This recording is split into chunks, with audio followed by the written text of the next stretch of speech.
told your friend you're not okay? And tell me what's wrong and why you never said you felt that way.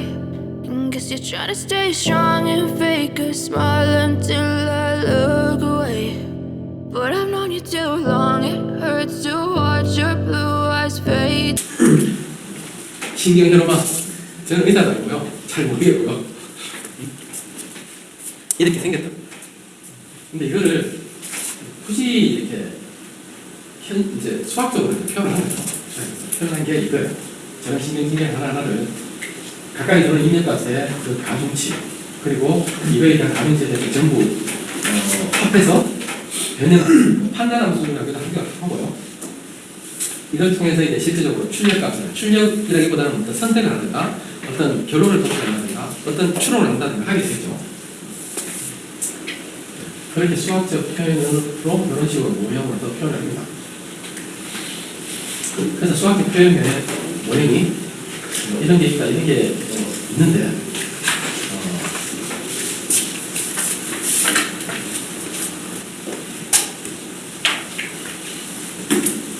지금 선형 컨셉트로 뭐 이렇게 돼 있는데, 이거를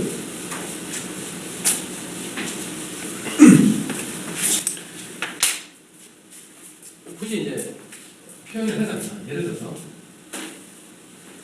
어떤 함수 y가 있습니다. 이 y를 우리가 기술사 시험에 치고 나면 점수. 그 다음에 이 점수는 공부할 시간에 어떻게 되는지는 모르겠어요. 비례하는지 뭐 조금 차이가 있는지 어떤지는 모르겠어요. 그리고 다른 양해가지고 어떤 고정된 그게 있는지 모르겠습니다. 자, 우리가 통상적으로 함수라는 거는 x의 어떤 값에 대해서 y 값이 딱 이렇게 대응되는 거잖아요. 딱딱딱 이거예요. 근데 우리가 결국 하는 건 뭐예요? 학습을 통해 가지고 이제 추론을 하는 거잖아요. 이 사람이 공부한 시간이 얼마인지에 따라서 점수가 이렇게 나올까요? 그러면은 점수 이렇게 학교 안 나는 사람한테 혹은 학교 안 나는 사람한테 포함해서 몇 시간 공부했습니까? 몇 시간 공부했습니까? 이러면 시간 플러스 점수를 계속 얘한테 줬겠죠. 여기서. 그러면은 여기가 시간이고 여기가 점수면 어떤 사람들이 다 넣을 거 아니에요. 해봅시다. 좀 심한 케이스. 요거는 심한 케이스. 이 정도면 그냥 사실 줄서 줬죠. 이래요. 공부할 시간하고 뭐 하고 뭐 상관이 없어요. 그때. 예를 들어서 이런 식으로 이렇게 했다고 칩시다. 그러면 지금까지는 보면은 사실 이러이러한 것들이 x에 감정가서 이런 것들이 고정되어 있는 상수에 해야 되는데 반대로 얘가 학습할 때는 뭐예요? 이 값을 이 값을 넣고 난 다음에 결국에 얘가 조정해야 되는 거예요. 이 값, 이 값을 가지고 얘는 저 값을 통해서 저 값 A, B라는 값을 얻어야 되는 거예요. 이게 추론하기 위해서 내가 이거를 어느 선에 대충 해야지 어느 선에 대충 해야지 점수를 넣었을 때 공부한 시간을 넣었을 때 대충 이 사람이 어느 정도의 합격을 가능성이 있는지를 뭔가 추론을 하겠죠. 기본적으로 인공지능이라는 컨셉이 1차적으로 보면 이런 정리로 형성이 됩니다. 이거는 우리가 핵분석이라고 얘기를 하거든요. 통계 쪽이나 뭐 이런 데 배우시는 분들은 이게 핵분석이에요. 결국에는 매칭되는 값이 아니라 거기에 경험치에 나온 어떤 값을 가지고 계속 변화시켜 나갈 때 얘는 이 두 개의 값을 가지고 얘의 어떤 분사치 혹은 얘에 의한 추론을 하기 위해서 이 값들을 계속 학습하는 거예요. 실제로. 근데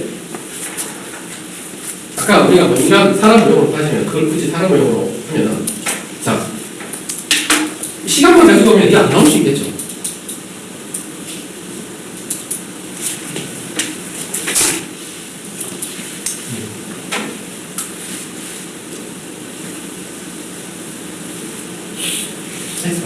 말대로 있어요. 뭐 U라는 게 더 칩시다. U가 이게 뭐냐면은 이거는 학습할 시간인데 이건 예를 들어 쓰기 시간이에요. 이 사람이 뭐 몇 시간을 썼느냐 혹은 몇 장을 썼느냐 그럼 모의고사를 몇 번 받느냐 그걸로 칩시다. 또 쓰기뿐만 아니라 이 사람이 또 멘토링을 얼마나 자주 받았느냐 10분을 받았느냐 20분을 받았느냐 뭐 한 2년 동안 시험 치면서 한 2,000분을 받았느냐 이게 다중회계 분석이라는데 이런 거에 따라서도 달라질 수 있겠죠. 이게 그러면 단순히 이건 같은 경우니까 우리 뭐 아까 얘기한 선형 콘센트라고 하는데 요까지만 해도 상당히 쉬운 문제인데 그 다음에 쓰기 시간이라든가 멘토로 시간 이런 것들 다 감안했을 때 이 점수를 뽑으면은 상식적으로 우리가 아까 휴리스틱으로 생각해 보면은 훨씬 더 점수가 정확하게 나오겠죠. 계속 저걸 조사하다 보면. 그러면은 그게 이제 이게 아까 뭐 저기 뒤에 나오면은 이게 가까이 끼는 게 중요해요. 가까이 끼는 게 중요해요.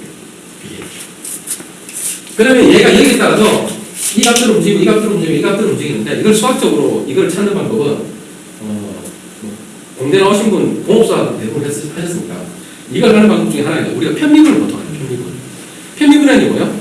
얘가 y를 x에 대해서 편미분하면 얘들은 먼저 전부 고정대 상수로 무시해요.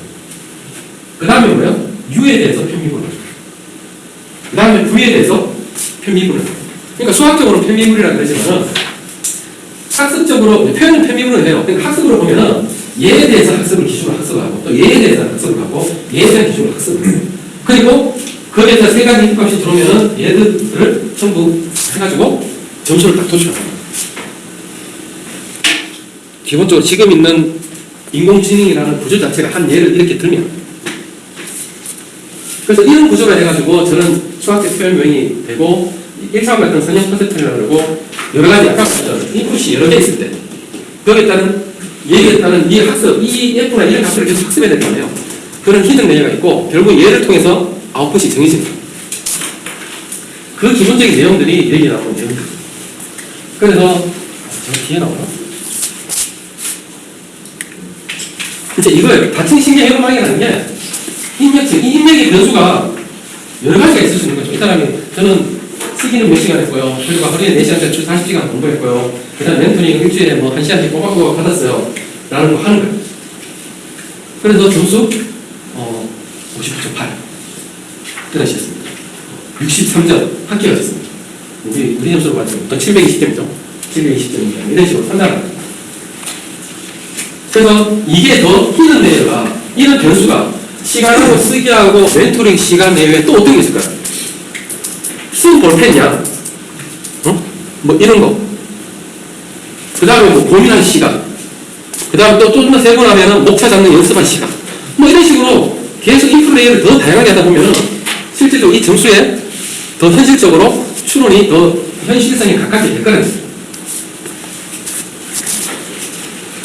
그래서 신경전망의 정한 중에 하는 거 이거는 보시면 될 문제입니다. K-민즈 클러스터링입니다. 요 얘의 T값 관련 대에 나오는데 그거 컨테 가서 할게요. 여기 나오는 게 아니고. K-민즈 클러스터링은 뭐냐면은 기존에 분류된 거에 대한 새로운 평균치를 구한 다음에 그 평균치에 맞게끔 다시 분산시키고 그 평균을 새로 구해서 또 거기 기준에 맞게끔 다시 분류하는 거예요. 뒤에 얘가 있습니다. 28, 120, 200, 800인데요. 얘가 이제 K-민즈 클러스터 분집을 하는 건데 먼저 그냥 1, 2, 3 해놓고 얘의 센트로이드를 그냥 2, 8, 120으로 그냥 단순히 적는 거예요. 그 다음에 이쪽에 가까운 수 기준으로 얘를 분류합니다. 2는 2에 가깝겠죠. 8은 8에 가깝고 120은 이 기준으로 따지면 120은 120이죠. 120이라고. 200은 이 기준으로 따지면 120에 가깝고 800도 120에 가깝죠. 그럼 여기는 평균을 다시 냅니다. 그럼 여기는 뭐 한 개밖에 2가 되고 여기는 8이 되고 여기는 800, 1000, 500, 560이 되겠죠. 아닌가? 3으로 나눠야죠. 2로 나눠야 3으로 나누면 40이 되고 1300, 대충 이 정도 하면 나오겠네요. 자, 이렇게 하면은 다시 요 기준에 따라서 또 분류가 합니다. 그 다음에 28, 120 이번에는 8로 오죠. 370에 더 가까우면 되나? 8쪽에 더 가까우면 되나? 그럼 여기는 200, 800만. 그럼 얘의 평균을 다시 냅니다. 그 다음에 2하고 64, 500이 될 거고, 거기에 따라 숫자를 다시 분류하면 이번에는 8이 1로 올 거고, 이때는 200이 1로 올 거고, 그 다음에 여기에 대해서 평균을 다시 내요. 그리고 168이 되는, 800이 되는 거죠. 그러면 거기에다 숫자를 다시 분류하면 28, 120, 200, 800이 돼가지고 이제 변화가 없죠. 제외차원 하면. 그러면 이게 쉽게 가지고 K-민즈 알고리즘에서 숫자들이 나름대로 클러스터링이 된 거예요. 이게 K-민즈 알고리즘입니다.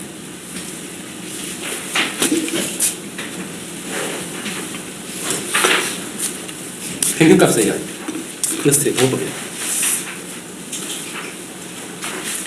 그 다음에 패턴 인식입니다. 패턴이라는 것은 여기서 뭐 그림의 패턴도 패턴이고요. 어떤 이거에 가지고 뭐 점수가 어떻게 나오는지는 그 패턴도 패턴이고요. 여기서 패턴에 대한 다양한 뭐 패턴이 들어가 있습니다. 그래서 패턴이 뭐 여기처럼 뭐 선형 분리가 가능한 유형이 있고 비선형 분리 가능한 유형 뭐 이거는 뭐 상황 따라서 뭐든지 다 생길 수 있기 때문에 이런 것들이 이제 패턴 인식 시스템의 이제 구성 요소 처리 과정을 통해서 만들어지게 됩니다. 그러면은 뭐 센서, 카메라, 마이크 등에 해가지고 이제 어떤 데이터 수집이 되겠죠. 데이터 수집이 되고 그 다음에 뭐 전처리 과정을 통해서 정제를 하는 거죠. 자본 제거하고 특징 추출한 다음에 해서 예를 들어서 이제 특징을 선택하는 거죠. 그리고 특징 선택된 걸 가지고 인식 예측하는 쪽에서 우리가 이제 어떤 모델을 만들고 그 모델 내에서 이게 어떤 모델인지를 대해 선택을 하게 됩니다. 그래서 새로운 어떤 거에 대해서 인식을 하게 되는 거죠. 보통 과정이 분석 결과에 따라서. 그래서 그 자체 하나하나가 분석하고 인식해서 아웃풋을 내는 단계 하나가 새로운 인풋이 또 되는 거예요. 학습이 되는 거고. 이건 제가 앞에 설명을 드렸던 패턴 인식 시스템 설계 과정입니다. 이런 식으로 해서 되는 거죠. 그래서 그 패턴이 이제 인식하게 되면은 아까 말했던 일종의 이런 것 같은 패턴도 아까 말씀드린 이게 이제 뭐냐면은 그 회귀 분석 일반화 회귀 분석이라는 과거 데이터나 이런 것들을 기반으로 해가지고 어떤 일반화를 하는 거예요. 얘에 대해서 통상적으로 이렇게 어떤 될 거라는 시계열 분석도 회귀 분석 일종 아니야? 맞죠? 시계열 그 분석도. 그래서 방금 저희들이 했던 것처럼 이렇게 되어 있는 것들이 우리가 단순 회귀 분석이라고 얘기하고 거기에 대해서 여러 가지 그게 있을 때는 이게 아마 다중 회귀 분석 뭐 이런 식으로 아마 얘기할 거예요. 그래서 이런 것도 분류하고 회귀 일반화를 하고 군집화를 하게 됩니다. 그래서 뭐 이미지 같은 경우는 뭐 고양이대로 분류를 하고 그 다음에 그걸 하나 묶어서 뭐 고양이과를 만든다든가 이런 식으로 합니다. 패턴 인식의 모델 검증을 방법인데요. 데이터 중에 일부를 학습하는 데 사용하고 그 다음 일부를 또 검증하는 데 사용하는데 어떤 방식으로 하냐가 여기 나와 있는 세 가지 종류입니다. 뭐 엔폴드 크로스 밸리데이션, 뭐 스트랩, 리브 원 아웃 크로스 밸리데이션 뭐 이런 게 있는데요. 첫 번째 방법은 뭐냐면은 샘플이 100개 있으면 100개 다 학습하는 게 아니라 그 중에 70개를 학습하고 30개를 검증용으로 사용하는 이런 케이스예요. 두 번째 방법은 뭐냐면은 그 중에서 70개를 선택한 다음에 트레이닝하고 다시 70 또 집어넣어요. 100개 중에. 그러니까 다시 또 70개를 선택해요. 그렇게 몇 번 하다 보면은 실질적으로 선택이 안 된 놈들이 있겠죠. 다시 넣어가지고 선택하다 보면. 그럼 그 중에서 선택되지 않았던 놈들을 검증용으로 사용하는 거예요. 케이스로서. 마지막의 방법은 뭐냐면은 제가 앞에서 100개라고 예를 들었지만은 100개는 사실은 적은 케이스고요. 이거 이제 패턴 인식 그 모델 검증은 적은 거고 만약에 정말 적다면 정말 이렇게 데이터가 적을 때는 이제 한 개로만 검증용으로 사용하고 그러니까 쉽게 가지고 대부분을 학습용으로 사용한다는 거예요. 대부분을 학습용으로 사용하고 마지막 아주 소수만 검증용으로 사용하는 겁니다. 이걸 계속 반복하는 거예요. 계속. 그래서 100개 중에 99개를 학습용으로 사용하는 거고 하나는 검증용으로 쓰고 또 얘를 학습 갔다가 또 100개 중에 99개를 학습용으로 쓰고 또 한 개는 검증용으로 쓰고 예를 들어 100개면 이거는 100번 해요. 그럼 똑같은 거에 대해서 하겠지만은 트레이닝 셋이 99개면 한 개 차이는 계속 날 거 아니에요. 그리고 마지막 한 개가 검증용. 그러면 계속 어떤 거 하나는 학습용으로도 사용될 거고 검증용으로도 사용되면은 얘가 어떤 그 밸리드한 그런 어떤 케이스가 되는 거예요. 그래서 이거는 실질적으로 그 양이 적을 때 쓰는 방법입니다. 마지막 방법은. 그래서 패턴 인식 응용 분야인데요. 문자 인식 분야. 지금 현재 이 부분은 많이 이렇게 되어 있는데도 불구하고 문자 인식 분야. 특히 여러분들 구글 번역기 쓰세요? 네. 구글 번역기 어디까지 써오셨어요? 이런 말 하면 안 되지. 너무 못하시구나. 농담이고요. 그거 써본 거거든요. 안 잘하죠? 그래서 2016년 말을 기준으로 구글이 그래도 상당히 많이 올랐어요. 그때 한번 바꾸고 했어요. 그전에는 저도 보통 일본말로 바꿨다가 일본말을 영어로 바꾸고 영어를 일본말로 바꿨다가 한글로 바꾸고 뭐 그렇게 했었는데 제가 봤을 때는 그때 이후로 많이 낮은 것 같아요. 그래서 구글 번역기 보면은 사진 이렇게 딱 이렇게 하잖아요. 그럼 한글 영어로 한글 딱 찍으면은 화면 속에서 영어로 바뀌어요. 맞죠? 바뀝니다. 영어에서 한글 이러면 딱 찍으면 바뀌어요. 그게 얘가 문자인식을 하는 거예요. 그건 대부분 뭐예요? 인셋이에요. 소위 말하는 딱딱 이렇게 되어 있는데 문제는 뭐냐면 오시안의 가장 큰 문제는 이거예요. 쉽게 해가지고 필기체. 이게 가장 문제예요. 한글이 상당히 어려운 언어 중에 하나예요. 특히 필기체. 그래서 저 OCR 기술이 아직까지 쉽지가 않아요. 그래서 RPA 아시는 분? RPA. 오늘 처음 들어보시는 분? 다들 듣기도 싫고, 들어보지도 않았고, 그 배치사의 문제는 왔었는데, RPA가.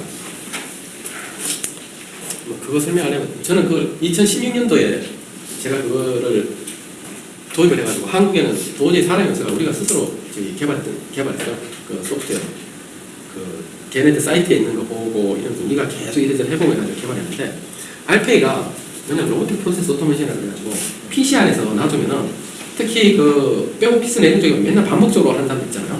그다음 엑셀 갖고 맨날 숫자도 매달 쪼개면 보고서 똑같이 만드는 사람들. 이런 것들을 해놓으면은 이 RPA가 해당 시간이 되면은 그 데이터 들어왔는지 검증하고 데이터가 있으면은 지가 알아서 그거 작성해요. 그래서 보고서 만들어요. PC 안에. 그래서 마치 PC에 로봇 하나가 들어가 일하는 중이에요. 근데 그걸 어디에 쓰고 싶었냐면은 OCR하고 연동하면은 상당히 효율가 잘 나옵니다. OCR하고 연동하면. 근데 문제는 뭐냐?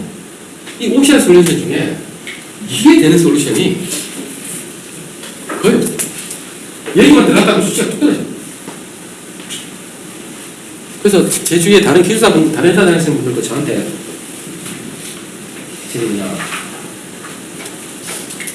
이거 제가 이제 일찍 시작했으니까 그쪽 관련해서 뭐 좀 하고 싶은데 어떠냐고 물어보는데 여기 밴드도 기술사 밴드가 있어요. 올라져 있는데 결론은 뭐야? 어렵다. 얘를 하려면은 양식을 뭔가 고치든지 프로세스를 고치든지 뭘 해가지고 끌어올릴 수는 있는데 아직까지는 한글 OCR이 어렵습니다. 근데 그런 거는 보셨나요? 문자, 숫자 혹은 문자 이런 사각형에 이렇게 내가 이런 기준이 딱 있을 때 여기 하는 예시 이렇게 여기 사각형 안에 들어가도록 숫자를 쓰세요라는 예시 딱 나온 대로 쓰는 게 있어요. 뭐 1, 4, 1, 4 이렇게 인식하는 이건 있어요. 이 OCR 정도는 있는데 아직까지 예를 들어 위안에 이름이 뭐더라?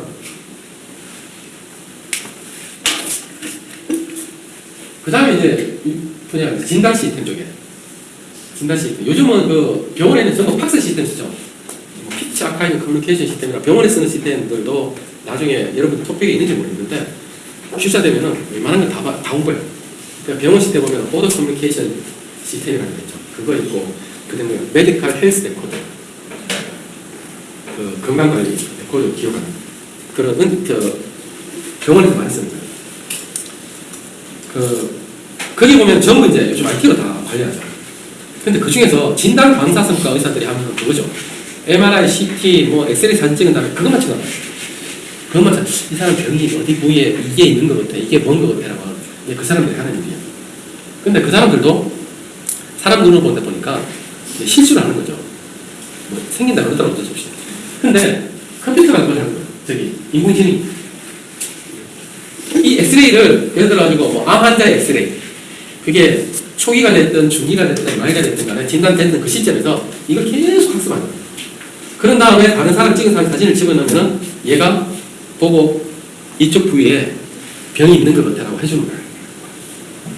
네. 그래서 병원의 의사들 중에 지금 가장 위태로운 사람들이 진단 방사선과 있는 의사들.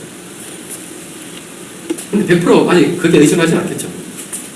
그래서 3년 전인가에 가천 길병원인가 가천대인가 어딘가에서 그 IBM 왓슨하고 손잡고 그걸 한다고 했었어요. 근데 그 이후로 제가 기사는 못 봤어요. 그래서 제 아는 사람도 지금 이 분야에서 그 사람이 목표가 1조 버는 겁니다. 지금 회사를 만들었고 할 만한 사람이에요. 이미진에 대해서 3등 안에 이미진에 대해서 그러니까 초대받아가 네덜란드도 갔다 오고 그걸 했었는데 능력이 있습니다. 그래서 지금은 이 진단 시스템 관련된 분야 데이터가 무지하게 많아요. 왜냐면 그 사람의 정보 못 쓰면 되니까 뭐 미국도 많고 한국도 많대. 학습할 때 있다.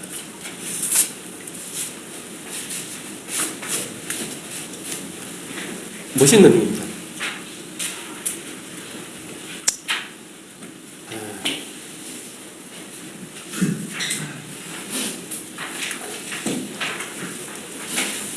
기계학습이야. 말 그대로 기계학습인데 기계학습